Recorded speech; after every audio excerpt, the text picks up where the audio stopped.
उद्धव जी महाराज वृंदावन गए।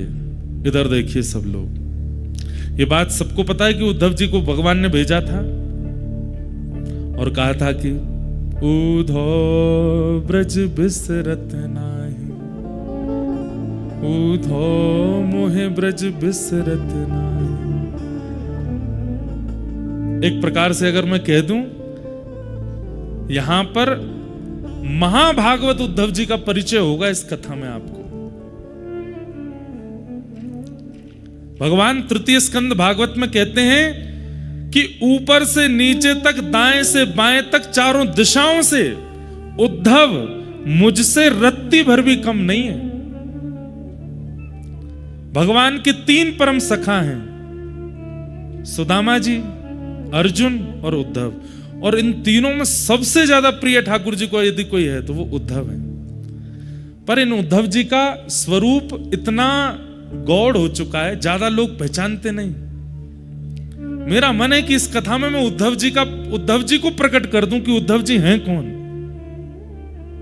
हमारे ब्रज वाले जानते हैं कि उद्धव जी कौन है, क्योंकि ब्रजवासियों के शिष्य हैं उद्धव, राधा रानी के शिष्य हैं उद्धव। सबसे पहला प्रश्न जो मेरे चित्त में आया, भगवान ने यदुवंशियों को शापित कराने के बाद जब अपनी लीला पूरी करने का मन बनाया तो उद्धव को बचा लिया। इधर देखिएगा, उद्धव को बचा लिया। कथा में 2-3 बार ये सुना चुका हूं पहले, पर नहीं सुनी हो तो सुन लो। जब यदुवंशियों को शाप लगा तो यदुवंशी सारे गए भगवान के पास और भगवान से जाकर के बोले कि हमारे कुल को शाप लगा है नाथ, अब हम क्या करें। तो भगवान ने समस्त यदुवंशियों को उपदेश देते हुए कहा, सोमनाथ जाओ। अच्छा, ये भी एक कड़ी है, हमारे पाठक परिवार ने 12 ज्योतिर्लिंग में कथा कराने का संकल्प लिया था और जिसकी पहली कथा सोमनाथ में हुई। उसके बाद गत वर्ष रामेश्वरम में हुई दिसंबर में। इस बार मन था कहां करें, केदारनाथ में तो व्यवस्थाएं इतनी व्यवस्थित हो नहीं पाती, तो केदारनाथ जी के भाव से बद्रीनाथ में हो रही है। कालांतर में कभी व्यवस्था बन जाएगी तो केदारनाथ भी करेंगे, पर हमारी अगले साल एक कथा है केदारनाथ में। एक वैष्णव है, वो सब व्यवस्था कर रहे हैं वहां पे। तो आज का जो प्रसंग है ये भी सोमनाथ से शुरू हुआ है, इसलिए सोमनाथ भगवान हमारी हर कथा में प्रथम कथा से ही वो विराजमान है। ये बात आप याद रखिएगा, उनकी उपस्थिति से ही कथाएं हो रही हैं सारी। तो भगवान ने कहा कि सोमनाथ जाइए और सोमनाथ में जाकर के यज्ञ कीजिए। और यज्ञ भी नहीं, भगवान ने वहां पर एक उपदेश देते हुए एक बहुत सुंदर बात कही कि लिखने वाली बात है ये। ठाकुर जी कहते हैं, जब कभी भी जीवन में बहुत संकट आ जाए तो व्यक्ति को क्या करना चाहिए। जब कभी भी जीवन में अति संकट आ जाए उस परिस्थिति में व्यक्ति को क्या करना चाहिए। तो वहां श्लोक है, भगवान कहते हैं व्यक्ति को जितना हो सके दान करना चाहिए। सावधानी से सुनिएगा। हमारे शरीर में कोई रोग बना है और अगर उस व्यक्ति को या तो वमन नहीं होता या फिर किसी भी रूप में अंदर से मल निकले ना, तो व्यक्ति की मृत्यु की पूरी संभावना बन जाती है। व्यक्ति के अगर मलमूत्र और भीतर की वस्तु बाहर निकलने के रास्ते बंद हो जाए तो कितनी भी दवाई दे दी जाए, डॉक्टर यही प्रयास करेगा कैसे भी करके इनका मल स्वच्छ होना चाहिए, नहीं तो ये मर जाएंगे। ठीक वैसे ही भगवान यहां पर उपदेश देते हैं यदुवंशियों को, और यदुवंशियों से कहते हैं देखो जीवन में अति संकट जब आती है तब क्या करना चाहिए। बोले जितना संग्रहित धन है उसको व्यय करना प्रारंभ करो, दान करो, पुण्य करो, यज्ञ करो, अनुष्ठान करो। व्यक्ति दान पुण्य यज्ञ अनुष्ठान कब करता है? जब सब कुछ व्यवस्थित है, कोई दिक्कत नहीं है, सब बढ़िया चल रहा है, 1 नंबर चल रहा है बिजनेस, तब करें, कथा करा लो, यज्ञ कर लो, अनुष्ठान कर लो, ठीक है, तब भी करो। लेकिन यहां भगवान की वाणी है कि संकट जब जीवन में आवे तब प्रयास करो, जेब में जितना रखा उस समय और लगा कि बहुत बड़ा संकट आ गया, क्या करें, दान कर दो। अभी जेब में डालो, कितने हैं निकाल दो, कहीं से लाओ, कुछ दान पुण्य, इतना भी नहीं कि सब खत्म ही कर दो, पर कुछ दान करो। ठाकुर जी कहते हैं दान करते ही आप अनुभव करेंगे कि कुछ कुछ प्रतिशत जो आपका कष्ट है वो घटने लगेगा। क्यों? संग्रहित धन ही कष्ट का कारण बना है, और उसको जैसे ही आप दान करोगे ठीक हो जाता है। तो भगवान ने यदुवंशियों से कहा कि आप सब लोग सोमनाथ चलो, और सोमनाथ में जाकर के हम लोग यज्ञ करेंगे, दान करेंगे, और वहां सोमेश्वर महादेव से प्रार्थना करेंगे जिस प्रकार आपने चंद्रमा के शाप का हरण किया, यदुवंशियों के शाप का भी हरण करो। यदुवंशी सब खुश हो गए, वाह वाह वाह वाह वाह, चलो चलो चलो तैयारी करो। पर दूर बैठे उद्धव भगवान की ओर देख रहे थे, और भगवान की ओर देखते हुए कह रहे थे, बोले नाथ आप ये सब क्या कर रहे हैं, मैं सब समझ रहा हूं। क्यों? अरे द्वारिका में कितनी यदुवंशी हैं पता है? भगवान का कुल कितना बड़ा है? कहते हैं कि द्वारिका जब विराजमान थी उस समय द्वारिका के बच्चों को पढ़ाने के लिए, अनुमान लगाइएगा, 4 करोड़ अध्यापक हैं, और एक अध्यापक के नीचे 40 बच्चे पढ़ते हैं। अब बच्चों से हिसाब लगाओ कितने बच्चे हैं, कितने इनके माता पिता हैं, कितने इनके दादी दादा हैं, उससे अनुमान लगा लीजिए कि यदुवंश कितना बड़ा था। जो समुद्र में डूब चुकी द्वारिका वो छोटी नहीं थी, विशाल थी। इतने बृहद यदुवंश था कि ठाकुर जी को एक दिन चिंता हो गई, और ठाकुर जी एक दिन रुक्मणी जी से बोले मथुरा अच्छा था, व्रज अच्छा था। बोले क्यों? यहां कभी कोई उत्सव ही नहीं होता, कभी कोई मनोरथ ही नहीं होते, कभी कुछ होता ही नहीं है बढ़िया, द्वारिका जब से बनी है। तब एक दिन वसुदेव जी ने कन्हैया से कही, बोले लाला हमारो यदुवंश इतनो बड़ो है, इतनो बड़ो है, कभी कोई की मृत्यु है जाए, कभी कोई को जन्म है जाए, कभी हम सूतकन में रहे, कभी हम सोवरन में रहे, कब पता चली सूतक दूर भयो तो सोवर है गए, सोवर भयो तो सूतक है गए। अरे 3-3 सूतक चल रहे हैं एक साथ, क्यों? इतना बड़ा परिवार है। भगवान बोले करता हूं इसका निधान, और भगवान ने सूतक, सोवर, पातक आदि सब लोगों को बुलाया, उनमें शाप भी आया, और सबसे भगवान ने कहा देखो तुम लोग किसके लिए बने हो? लोग किसके लिए बने हैं? मानवों के ऊपर चढ़ने के लिए बने। बोले मानवों के ऊपर ब्रह्मा ने बनाई हुई जो सृष्टि है वहां जाकर के आक्रमण करो। ये भूमि द्वारिका की ब्रह्मा ने नहीं बनाई, ये भूमि तो विश्वकर्मा ने बनाई है, इसलिए यहां आप आकर के विघ्न मत डालो। और उस दिन से द्वारिका में नियम बन गया, किसी की भी मृत्यु होती है, किसी का भी जन्म होता है, तो मृत्यु जिस घर में होती उन लोगों को सेवा दी जाती है कि भाई तुम लोग 13 दिन का अपना सब क्रम करो, बाकी पूरे नगर में सूतक नहीं लगता, और बालक के जन्म होने पर सोवर नहीं लगता। और तब से द्वारिका में उत्सव प्रारंभ हो गए। लेकिन आज जब सब यदुवंशी आए कि शाप लग गया, यदुवंशी जब चले गए तो उद्धव ने यही बात भगवान को याद कराई। बोले आपने ही सबको बुला करके कहा था यहां पर कि ना सूतक लगेगा, ना पातक लगेगा, ना शाप लगेगा, ना आदि आदि। भगवान ने तुरंत उद्धव का मुंह बंद किया, चुप, बोलना नहीं है बात, कोई सुन ना ले। उद्धव बोले मुझे सच सच बताइए यदुवंशियों को शाप लगा है? ठाकुर जी बोले नहीं लगा। और आप इनको नाव दरिया पार करा करके सौराष्ट्र ले जाएंगे सोमनाथ, और वहां चरण रखते ही इनको शाप लग जाएगा। ठाकुर जी बोले हाँ, आप शाप लगवाने ले जा रहे हैं, इनको शाप मुक्त कराने नहीं लेके जा रहे हो। क्यों? भगवान बोले उद्धव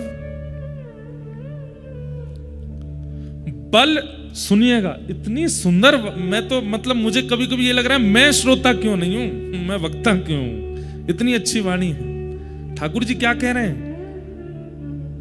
उद्धव, बल अगर पराधीन है तो वो वही बल राक्षस बन जाता है। इसलिए बल सदैव किसी के अधीन होना चाहिए। यदुवंशियों में बल है, पर ये धीरे धीरे धीरे धीरे सब पराधीन होते जा रहे हैं, ये मेरे अधीन नहीं है। और एक दिन ऐसा आएगा कि यदुवंशी अपने बल की पराधीनता से पूरी पृथ्वी का भक्षण कर लेंगे, क्योंकि मैं ईश्वर हूं इस बात का अभिमान करते हैं। इस बात की धन्यता नहीं है इनके अंदर कि हम भगवान के वंशज हैं। कितनी अच्छी बात कह रहे हैं ठाकुर जी कि बल चाहे बुद्धि का हो, बल चाहे धन का हो, बल चाहे शरीर का हो, बल चाहे विवेक का हो, वो सदा पराधीन होना चाहिए, दूसरे के अधीन होना चाहिए। अगर आपका बल और उस बल के ऊपर कोई दंड देने वाला नहीं है तो आप अपने बल से राक्षस बन जाओगे। रावण राक्षस कैसे बन गया?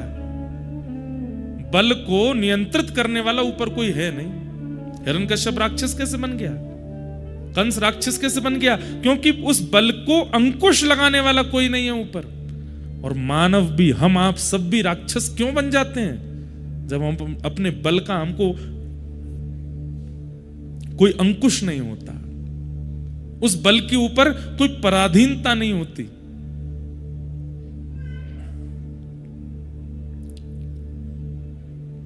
भगवान बोले इसलिए यदुवंशियों का नाश होना जरूरी है उद्धव, और मैं इन लोगों को लेके जाऊंगा, लेकिन तुम नहीं जाओगे। क्यों? मैं भी तो यदुवंशी हूं, मैं क्यों नहीं जाऊंगा? तो भगवान बोले उद्धव, कोई तो एक रहना चाहिए ना जो मेरी भक्ति का, मेरे भाव का, मेरे ज्ञान का, मेरे धर्म का आगे तक प्रचार कर सके।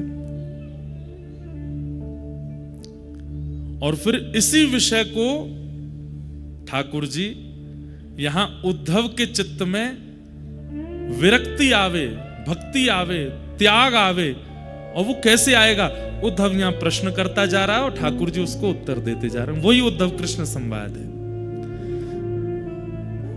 अब हम चलते हैं, ये मध्य का भाग छोड़ दिया मैंने, जो उद्धव कृष्ण संवाद है।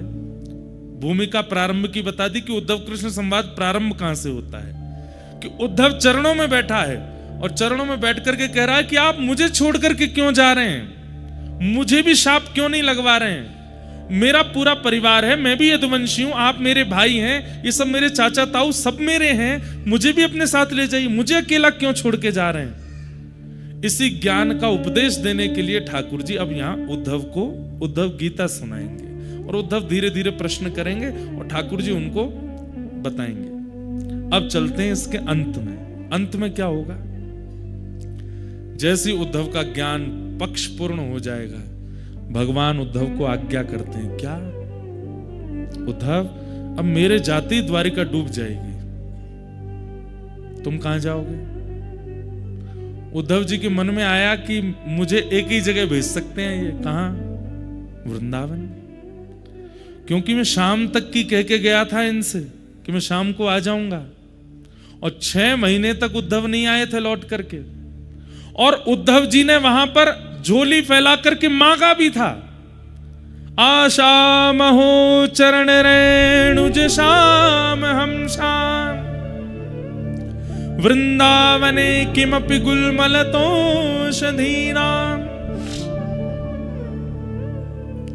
उद्धव जी के मन में आ चुका है कि ये मुझे व्रज जाने को कहेंगे,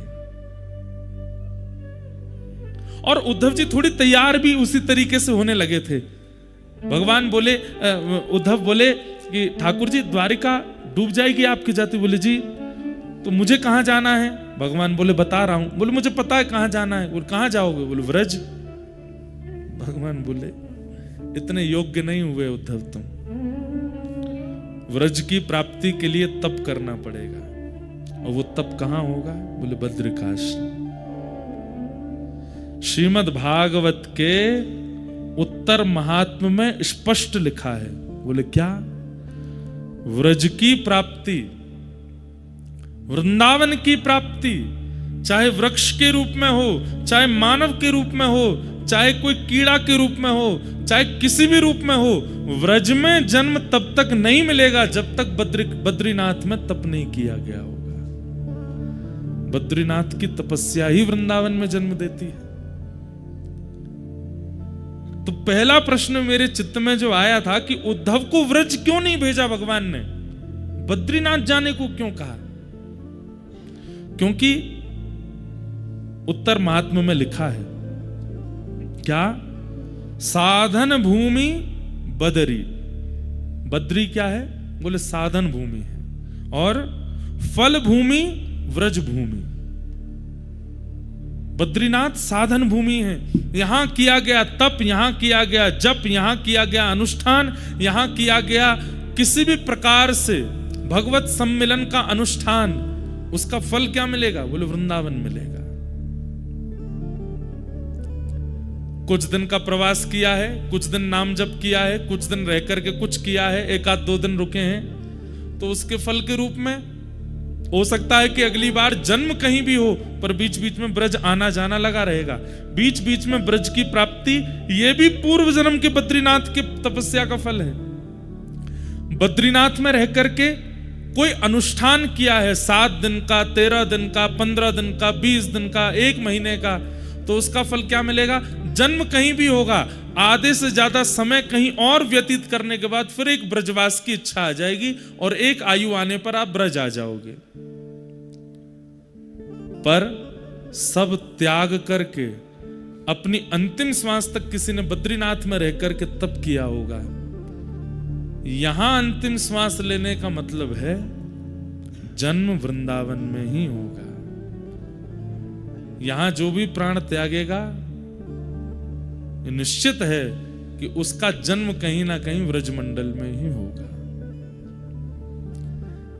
उद्धव ने झोली फैला करके मांगा है कि मुझे व्रज की प्राप्ति हो, तब भगवान आज जाते जाते कहते हैं उद्धव तुम बद्रीनाथ जाओ। उद्धव घबरा गए, बोले आपने व्रज जाने को नहीं कहा, जबकि आप जानते हैं कि ब्रजवासियों से, किशोरी जी से और व्रज से मेरा इतना प्रेम है, फिर भी आपने मुझे व्रज में निवास करने की आज्ञा नहीं दी, आप कह रहे हो बद्रीनाथ जाओ। तो भगवान प्रसन्न होकर के बोले व्रज ऐसे ही नहीं मिलेगा उद्धव, उसके लिए तुम्हें बद्रीनाथ में तप करना पड़ेगा, इसलिए तुम बद्रीनाथ जाओ। सोचिए, ये बात बोलने में आपको कैसा सुनने में लगा मुझे तो नहीं पता, पर कहते कहते मेरे तो रोंगटे खड़े हुए कि मेरा जन्म व्रज का है, और ये मेरे कौन से जन्म के तप का फल है, इसलिए बद्रिकाश्रम इतना प्रिय लगता होगा। और एक और बात, जरूरी नहीं है व्रज में जन्म लेने वाला हर व्यक्ति बद्रीनाथ में तप करके गया होगा, क्योंकि व्रज में जन्म लेकर के व्रज को ही नहीं जानता, ऐसा व्यक्ति का व्रज में जन्म लेने का कोई अभिप्राय नहीं।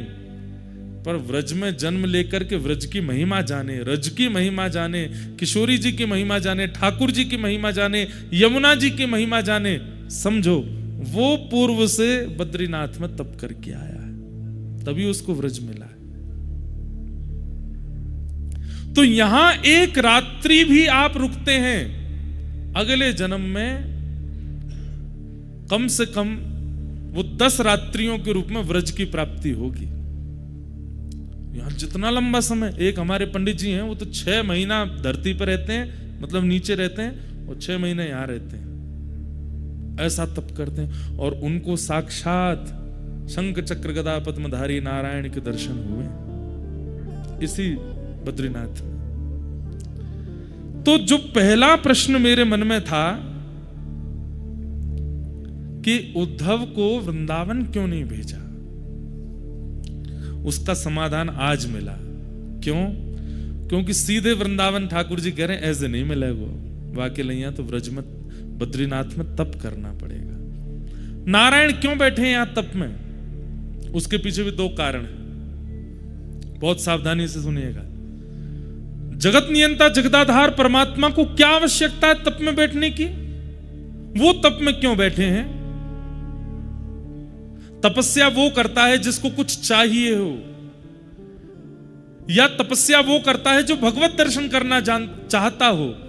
स्वयं भगवान है, स्वयं सर्वसमर्थ हैं, जिनकी भ्रगुटी टेढ़ी होने पर पर्वत बन जाते हैं, जिनके मुस्कुरा जाने पर समुद्र में लहरें आ जाती हैं, जिनके क्रोध हो जाने पर भूमि बीच से फट जाती है और नूतन प्रलय हो जाता है, उन परमात्मा को तप में बैठने की क्या आवश्यकता है? दो कारण। पहला कारण,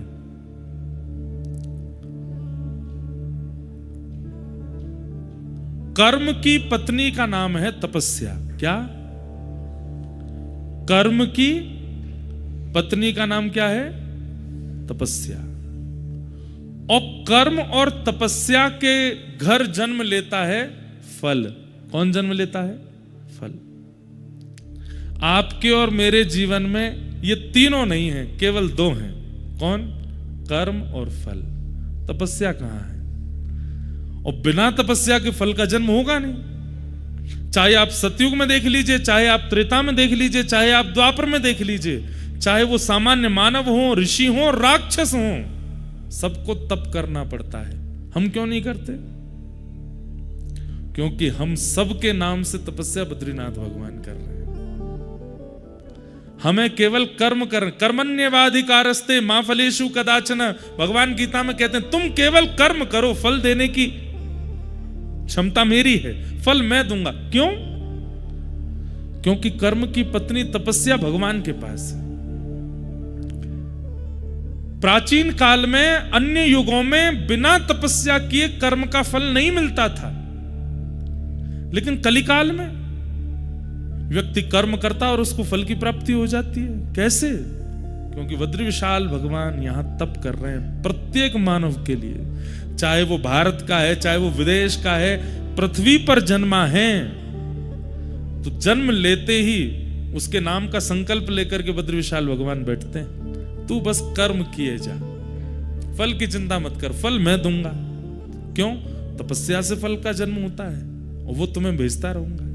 इसलिए मैं प्रार्थना करके कहता हूं, हर जीवात्मा को प्रयास करे कि वो हर साल बद्रीनाथ जरूर आवे और बद्री विशाल भगवान से प्रार्थना करके कहे, नाथ कर्म मैं करता हूं, तपस्या आप करते हैं, फल मुझे मिलता है।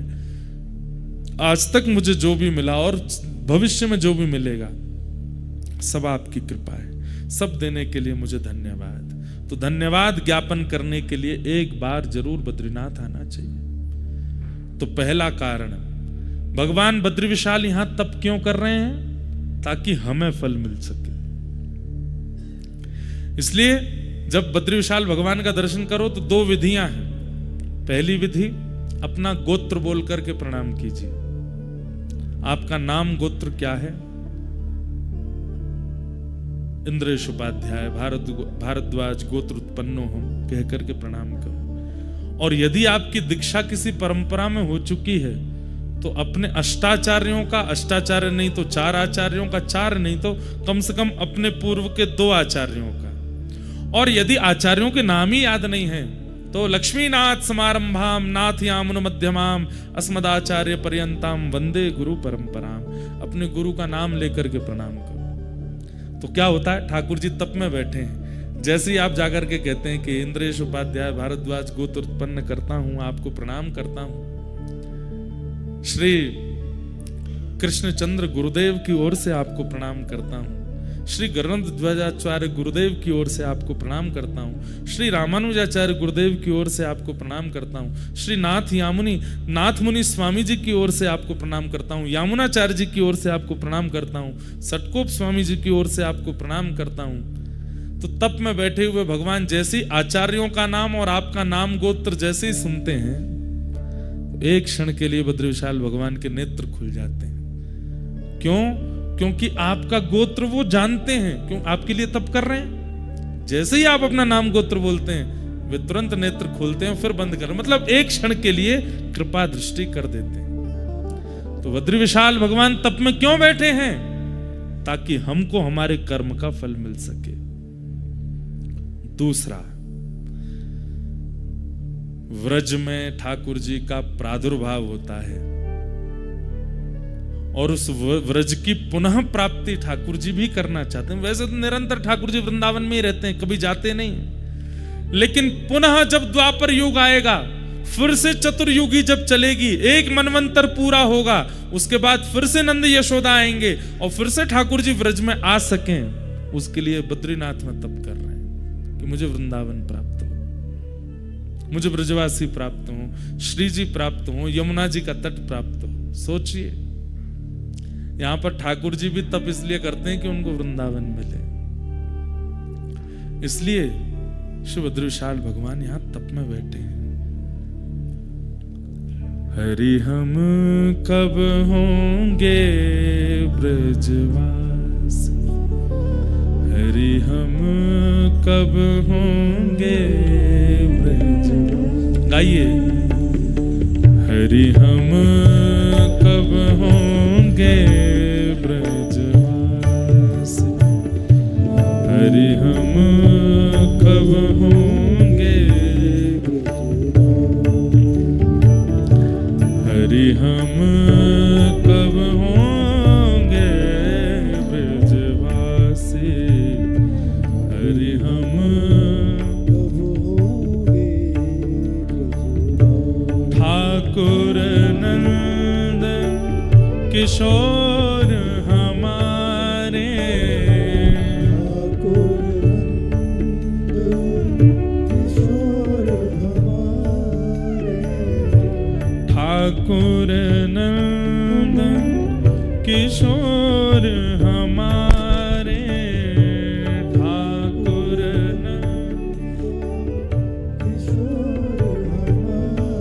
और ठकुरानी राधा से, ओ ठकुरानी। गाइए,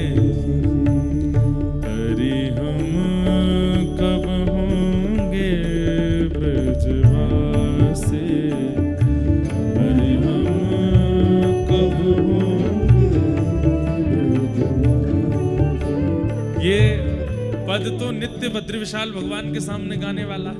नर नारायण पर्वत को सुनाते हुए इस पद का गायन करना है, क्योंकि यही भूमि, पिछली बार मेरी कथा हुई थी तो यहाँ के उस काल के धर्माधिकारी जी आए थे और उन्होंने इतनी सुंदर बात कही कि बीज लगता है बद्रीनाथ में, वृक्ष प्रकट होता है बद्रीनाथ में, लेकिन शाखाएं लंबी लंबी जाती हैं, कुछ द्वारिका की ओर गई, कुछ जगन्नाथपुरी की ओर गई, कुछ दक्षिण की ओर गई, लेकिन जिस शाखा में फल लगता है वो शाखा जाती है ब्रजमंडल की ओर, जिसमें फल लगता है, जिस फल में क्षुधा निवृत्ति की स्थिति भी है, रस भी है, स्वाद भी है, वो फल तो व्रज में जाकर के प्रकट होता है, पर उसका बीज बोया यहीं जाता है। बंधुओं, वृंदावन की पहचान पूरे विश्व को किसने कराई? श्रीमद् भागवत। वो भागवत कहां प्रकट हुए? यहीं, बीज यहीं बोया गया था, लेकिन वो विशाल वृक्ष प्रकट होकर के डाल पहुंची कहां? वृंदावन में। भागवत के सबसे ज्यादा वक्ता कहां है? भागवत के सबसे ज्यादा वक्ता वृंदावन में, भागवत कथा सबसे ज्यादा वृंदावन में। श्रीमद् भागवत जी का पठन पाठन कराने वाले विद्यालय भी सारे वृंदावन में, जबकि भागवत जी का विद्यालय यहां होना चाहिए, ये जन्म स्थान है। नहीं, सब इंटरकनेक्टेड हैं। बद्रीनाथ का एक ही फल है कि वृंदावन की प्राप्ति होती है। इसलिए ये पद तो बद्रीविशाल भगवान के सामने गाना है। हरि हम कब होंगे ब्रजवासी, हरि हम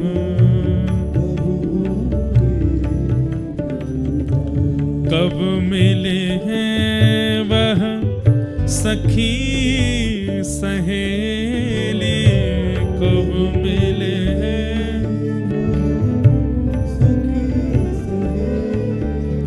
ओ कब मिले हैं वह सखी सहेली, कब मिले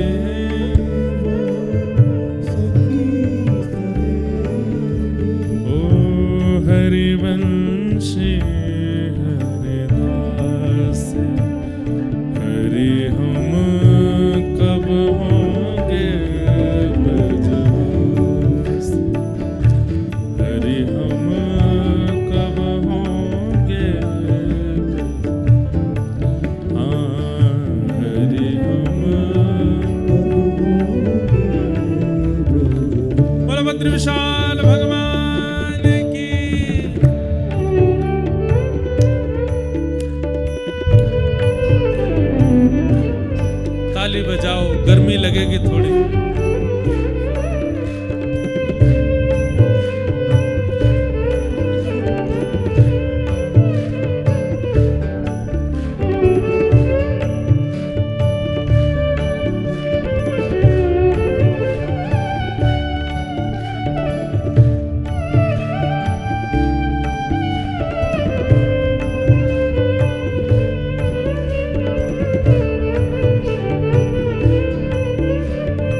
नदी यमुना सी,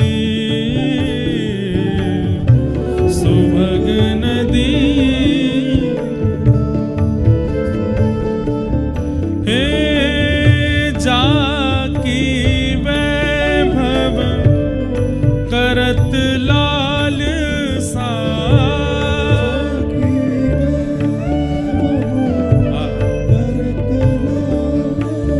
वृंदावन क्या है?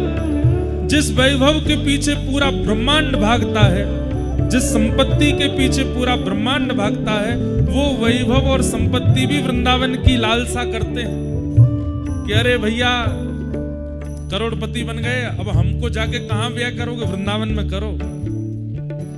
इतनी संपत्ति, इतना वैभव आ गया है, कहां इसको खर्च करो? वृंदावन में जाकर कर दो। वैभव को भी इसकी लालसा रहती है, कहीं और मुझे खर्च ना करे मेरा स्वामी, इसको खर्च करने की इच्छा हो तो वृंदावन में करे। जाकी वैभव करत लाल सा,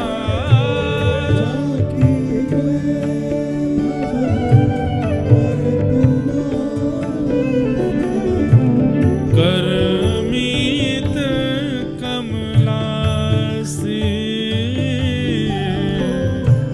करमीत कमला से कब होंगे ब्रजवासी, अरे हम कब होंगे अरे हम कब होंगे ब्रजवासी, अरे हम कब होंगे। इतनी आस व्यास की पूजबहु, इतनी आस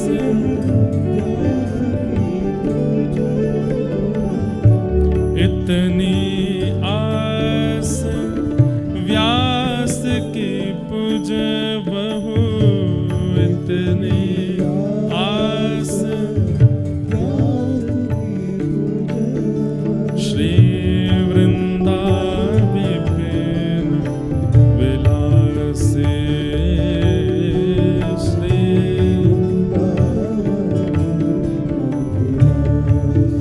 ओ हरि हम कब होंगे ब्रजवासी, हरि हम कब होंगे, ओ हरि हम कब होंगे ब्रजवासी, हरि हम कब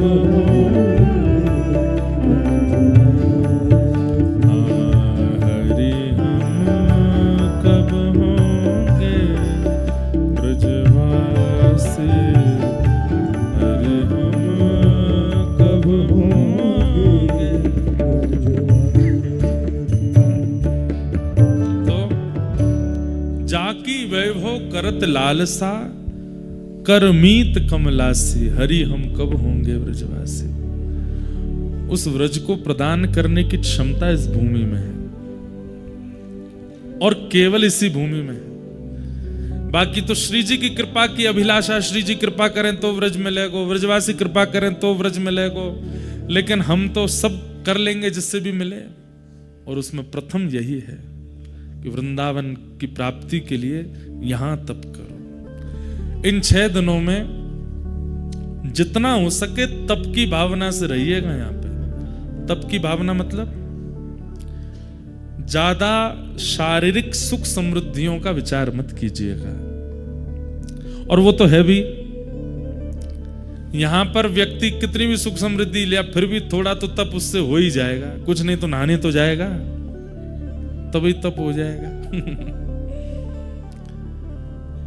सोने के लिए व्यक्ति जैसे लेटता है कम से कम 20 मिनट तो उसको बिस्तर ही गर्म करने में लगते हैं, और इतने में ही जो पानी पिया था वो तैयार हो जाता है। 20 मिनट बाद होते अरे यार अब चलो, फिर गए, फिर लौट के आए, फिर 30 मिनट लगे और वॉशरूम होके लौट के आते फिर तो जो कुकड़ी चलती है महाराज। तो क्योंकि ये तपस्या की भूमि है। तपस्या का मतलब क्या है? जहां शरीर की सारी सुख समृद्धियों का व्यक्ति, देखिए बंबई दिल्ली आदि में त्याग करना पड़ेगा, यहां अपने आप हो जाएगा। जो 4 रोटी नीचे खाते हैं उनकी 2 ही खवेगी यहां पे, यहां अपने आप ही 2 रोटी का ही मन होगा।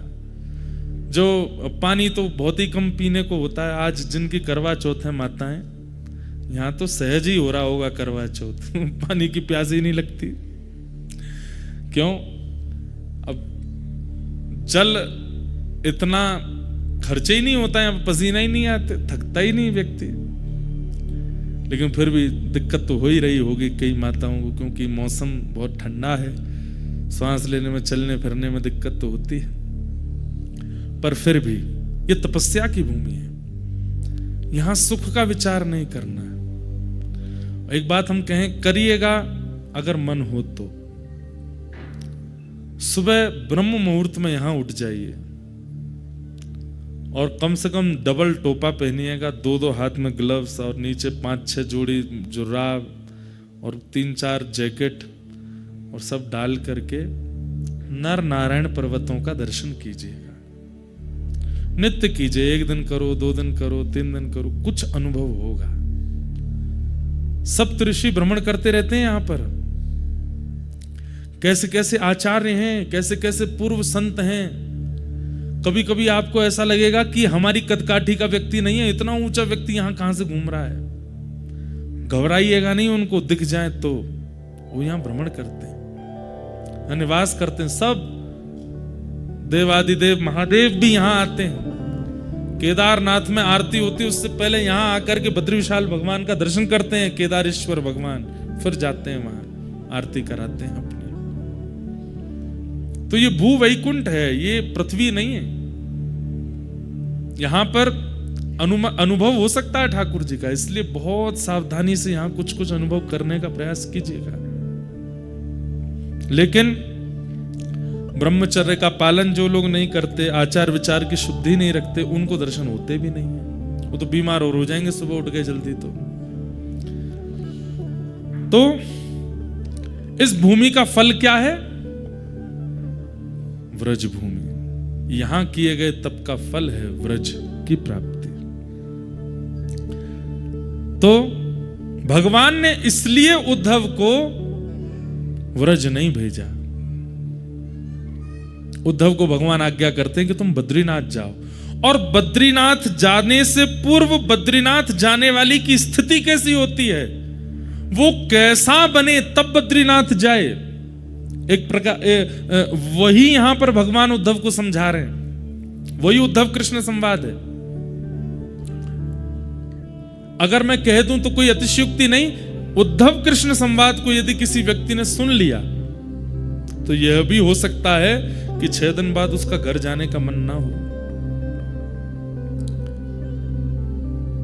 एक और विषय आज सुबह जब मैं अध्ययन कर रहा था तो मेरे मन में आया। हमने सूरदास जी का प्रसंग सुना, मीराबाई का प्रसंग सुना, गोस्वामी तुलसीदास जी का प्रसंग सुना, भक्त चरित्र सुने। भक्त चरित्र सुनने के बाद हमने भक्तों की स्थिति का अनुभव किया, लेकिन उस भक्त स्थिति में जाया कैसे जाएगा वो स्वयं भगवान यहां बता रहे हैं उद्धव को। सूरदास कैसे बनोगे, मीराबाई कैसे बनोगे, कृष्णदास कैसे बनोगे, कुम्मनदास कैसे बनोगे, जिन जिन भक्तों का, नरसिंह मेहता कैसे बनोगे, गोस्वामी तुलसीदास कैसे बन सकते हो। उस स्थिति को सुना तो तुमने बहुत है, उस स्थिति का तुमने दर्शन और अनुभव तो बहुत कर लिया, पर उस स्थिति में आने के लिए आवश्यकताएं क्या क्या हैं वो यहां ठाकुर जी बताएंगे। वो उद्धव कृष्ण संवाद है। तो भगवान ने उद्धव को व्रज नहीं भेजा, बद्रीनाथ भेजा। उद्धव कौन है? उद्धव का प्रथम परिचय, वृष्णीनां प्रवरो मंत्री कृष्णस्य दयितस्सखा शिष्यो बृहस्पतिर साक्षात् उद्धवो बुद्धिसत्तमः। वृष्णीनाम प्रवरो मंत्री, यदुवंशियों के प्रबल मंत्री हैं श्री उद्धव जी महाराज। कृष्णस्य दैत्य सखा, एक तो ये यदुवंशी भी हैं और भगवान के दैत्य सखा। दैत्य सखा मतलब प्राण प्रिय सखा हैं उद्धव। शिष्यो बृहस्पतिर साक्षात, बृहस्पति के शिष्य हैं। साक्षात विद्या, चलती फिरती विद्या, बृहस्पति उनके ये शिष्य हैं। उद्धवो बुद्धि सत्तम, बुद्धि में इतने प्रवीण हैं कि भगवान द्वारिका लीला में जैसे एक चीज सुनिएगा। आप सब लोग हमारी कथा सुनने आते हैं, हम कथा सुना के जब जाएंगे तो अपनी माता जी को फोन करते हैं, उनसे पूछते कथा सुनी? हाँ सुनी। कैसी रही आज की कथा? ठीक रहा? कुछ हमने अटपटा तो नहीं बोला? कुछ गलत तो नहीं निकल गया? हम अपनी माँ से ही पूछते हैं और किसी से नहीं पूछते। ऐसे ही द्वारिकाधीश श्री कृष्ण जब अपनी स्वधर्मा सभा में बैठते हैं तो ब्रह्मा जी खड़े हैं, महादेव खड़े हैं, इंद्र खड़े हैं, बड़े बड़े राजनेता खड़े हैं और भगवान वहां उपदेश देते हैं। और उपदेश देने के बाद जैसे ही अपने सिंहासन से उतर के पीछे जाते हैं, उद्धव को बुलाते हैं, उद्धव इधर आओ, सब ठीक था? कुछ हमने गड़बड़ी तो नहीं करी? हमारे वचनों में कोई गड़बड़ी, शब्द आदि सब ठीक थे ना? तब उद्धव ठाकुर जी को गलती बताता, आज आपने सभा में क्या गलती की, आपने कौन से शब्द का प्रयोग किया, क्या करना चाहिए था, क्या नहीं करना चाहिए था, ये सब उद्धव बताता है। तो भगवान इंप्लीमेंट करते हैं, उद्धव की बात मानते हैं। उद्धव अगर कह दे कि कल आपको ये बात नहीं बोलनी है तो ठाकुर जी नहीं बोलेंगे, और उद्धव अगर कह दे कि ऐसा कहना है, ठाकुर जी का मन ना हो तो भी ठाकुर जी बोलेंगे। इतना प्रिय है उद्धव ठाकुर जी को। ऐसे श्री उद्धव। परंतु ये तो उद्धव जी के प्रभाव का वर्णन था। अब उद्धव जी के स्वभाव का वर्णन सुनो। उद्धव जी कौन है? महाभागवत। कौन है? महाभागवत। महाभागवत मतलब एक तो होते हैं भागवत और एक होते हैं महाभागवत। बहुत साधारण सी परिभाषा बताऊं, भागवत कौन? भक्तों को ही भागवत कहा जाता है। और महाभागवत तो महाभक्त। तो भक्त में और महाभक्त में अंतर क्या है? बोले जो भक्त ठाकुर जी का स्मरण करते हैं वो भक्त हैं, और जिनका स्मरण ठाकुर जी करते हैं वो महाभक्त है, महाभागवत। उद्धव जी कौन है? महाभागवत। उद्धव जी महाभागवत है। उद्धव को याद भगवान करते हैं। उद्धव सुबह उठते ही स्नान ध्यान जैसे ही कर लेता है, उद्धव पूजा में नहीं बैठता। द्वार खटखटा रहा है, खोलो। उद्धव कहता रुक जाओ, केश काट रहा हूं। अरे जल्दी खोलो। उद्धव केश आदि काट करके अपने वस्त्र आदि पहन के जैसे द्वार खोलता है, भगवान कहते हैं हम आ गए, चलो प्रणाम करो। उद्धव प्रणाम करता है। आपने इतना श्रम क्यों किया? अरे हमको याद आ रही थी, जब से नहा धो के उठे तब से सोच रहे थे अब जाएं उद्धव के पास, अब जाएं उद्धव के पास। नहा लिया होगा, तैयार हो लिया होगा, अब तो बैठ गया होगा आसन पर, अब जब करेगा तो मैं आ गया। चलो उद्धव। सोचिए, कोई शालिग्राम जी की पूजा करता है, कोई नारायण जी की मूर्ति की पूजा करता है, कोई कलशों का स्थापन करके पूजन करता है, कोई अक्षत में देव को विराजमान करता है, पर एकमात्र उद्धव हैं जिनके पास स्वयं ठाकुर जी जाते हैं और जाके कहते हैं चलो अब हमारा ध्यान करो। ध्यान हो गया, अब थोड़ी देर जप करो, लाओ चलो चरण धो लो हमारे। स्नान तो हमने कर लिया, पंचामृत स्नान हमारा नहीं, चरणों का कर लो। चलो अब चरणों में चंदन लगा दो। भगवान स्वयं बोलते हैं उद्धव को, उद्धव चरणों में चंदन लगा दो, लाओ माला पहना दो।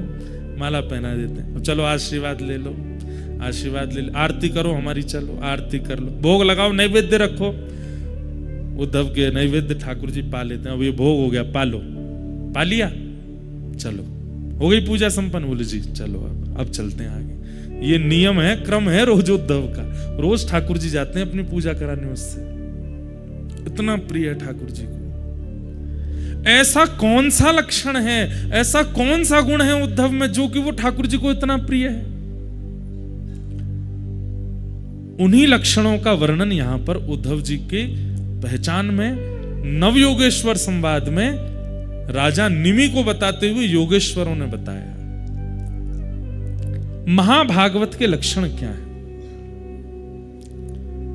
अगर ये आ सकें तो इनको लाने का प्रयास कीजिएगा।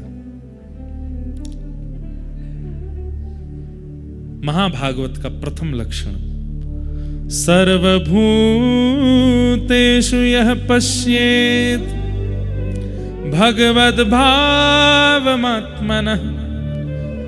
भूतानि भगवत्यात्मन् एष भागवतोत्तमः।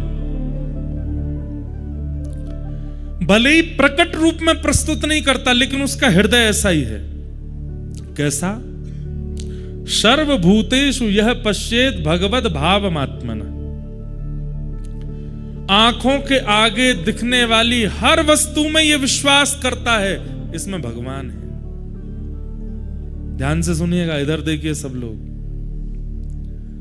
आंखों के आगे दिखने वाली हर वस्तु में क्या विश्वास रखता है? इसमें भगवान है। आप लोग यहां से दर्शन करने के लिए जाइए बद्री विशाल भगवान का। हम महाभागवत क्यों नहीं है? क्योंकि हम चलते फिरते यही सोचते हुए जाएंगे बद्री विशाल भगवान तो वहां है, गंगा जी पार करके जो मंदिर है उसके अंदर जाएंगे और फिर वहां पुजारी बैठे होंगे, वहीं हैं। यहां से वहां तक जितना सब कुछ हमारे सामने आया, उनमें भगवत दृष्टि हमारी नहीं हो सकती। हम इस बात को मानते जरूर हैं, जानते जरूर हैं, लेकिन इस बात को विश्वास नहीं करते कि ठाकुर जी सब जगह हैं। पर महाभागवत क्या है? बोले सब में ये विश्वास कर लेता है इसमें परमात्मा है। मतलब उद्धव जी महाराज अगर कथा पंडाल से बद्रीनाथ भगवान का दर्शन करने जाएंगे तो आंखों के आगे दिखने वाले हर व्यक्ति को, हर धातु को, हर पुरुष को, हर स्थिति को, हर वस्तु को प्रणाम करते हुए चलेंगे। बोले क्यों? सब परमात्मा है, सब भगवान है। पहली बात, सर्वभूतेषु यह पश्येत भगवद भावमात्मनः, वो सबको देखेगा और सब में भगवान का स्मरण करेगा। सब में परमात्मा है। और जब परमात्मा प्रत्यक्ष सामने होंगे और जब उनका दर्शन करेगा तो क्या भाव रखेगा? बोले सब इन्हीं में ही हैं। मतलब सब में वे हैं और वे जब सामने आ जाएं तो सब इनमें हैं। ये दो स्थिति रखता है महाभागवत। समझ में आई बात? बद्री विशाल भगवान को दर्शन से पहले जो दिख गया सब में परमात्मा, और जब बद्री विशाल भगवान देखे तो क्या? सब इनमें। ये दो स्थिति जिसकी है उसको क्या कहते हैं? महाभागवत। ये दो लक्षण। और कैसा होता है महाभागवत? महाभागवत और कैसा होता है? न काम कर्म बीजाना यस्य चेतसि संभव वासुदेवैकनिलय स वै भागवतोत्तम। वाह, बहुत सुंदर परिभाषा। क्या कह रहे हैं? न काम कर्म बीजाना, उनके चित्त में कोई कामना कभी प्रकट ही नहीं होती।